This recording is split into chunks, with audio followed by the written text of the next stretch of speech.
আমরা পরবর্তী স্লাইডে যাব। পরবর্তী স্লাইডে খুবই মজার অ্যান্ড কিছু ট্রিকি কিছু টার্মস আছে, একটু প্রথমে বলে নেই। প্রথম বলেছে উদ্যোগ। উদ্যোগ জিনিসটা কি? উদ্যোগ হচ্ছে যখন তুমি বা তোমরা কোনো কিছু করার জন্য ভিতর থেকে ফিল করবা I need to do something, I need to do something. যখন কোনো কিছু পাওয়ার জন্য ভিতর থেকে একটা আকাঙ্ক্ষা ক্রিয়েট হবে, একটা ডিজায়ার ক্রিয়েট হবে, তখন তোমার মধ্যে ভিতর থেকে একটা যে ট্রিগার করবে, একটা যে ট্রিগার দিবে ভিতর থেকে, তখন তাকে বলা হয় উদ্যোগ। উদ্যোগ মানে হচ্ছে ভিতর থেকে তোমার যেটা মনোবল, একটা স্পৃহা যে আছে, একটা আকাঙ্ক্ষা আছে, এটাকে বলা হয় উদ্যোগ। এবার চলে আসি ব্যবসা উদ্যোগ। আমরা বললাম যে ভিতর থেকে মানুষের যে একটা প্রবল ইচ্ছা, এটাকে যদি উদ্যোগ বলি। ব্যবসা উদ্যোগ মানে কি?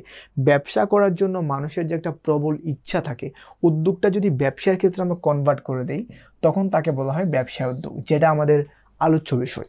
এবার আমরা একটু দেখব উদ্যোক্তা কাকে বলে। টু বি ভেরি সিম্পল, যিনি উদ্যোগ গ্রহণ করে তিনি উদ্যোক্তা। এবার চলে আসি ব্যবস্থাপক কি। আমাদের ফ্রিকুয়েন্টলি অনেক স্টুডেন্টসই কোয়েশনগুলো করে থাকে, ভাইয়া উদ্যোক্তা আর ব্যবস্থাপকের মধ্যে বেসিক পার্থক্য কি? তাহলে একটু জেনে নাও। উদ্যোক্তা হচ্ছে যিনি নিজের টাকা ব্যয় করে, নিজে ইনভেস্ট করে কোনো একটা নতুন কোনো স্টার্ট আপ নিজে শুরু করেছে। আর ব্যবস্থাপক হচ্ছে কারো আন্ডারে জবও করতে পারে, আবার নিজের ব্যবসার নিজে ব্যবস্থাপনাও করতে পারে। তার মানে ব্যবস্থাপক মাত্রই উদ্যোক্তা নয়, বাট উদ্যোক্তা মাত্রই ব্যবস্থাপক হতে পারে। ব্যাপারটা বুঝতে পেরেছো আশা করি। আমি আবার একটু ক্লিয়ার করে দিচ্ছি। উদ্যোক্তা নিজে ঝুঁকি গ্রহণ করে নিজে ইনভেস্ট করে নিজে একটা ব্যবসা বা নতুনভাবে একটি স্টার্ট আপ করতেছে, তখন তাকে বলা হয় উদ্যোক্তা। ব্যবস্থাপক কি? ব্যবস্থাপক হচ্ছে তার কোনো ঝুঁকি থাকতেও পারে যদি সে মালিক হয়, যদি মালিক না হয় তার কোনো ঝুঁকি নাই, কিন্তু সে ওই প্রতিষ্ঠানের হয়ে পুরো প্রতিষ্ঠানকে পরিচালনা করবে, সেটা হচ্ছে ব্যবস্থাপকের কাজ। এবার আমরা চলে আসি আত্মকর্মসংস্থান। Very simple.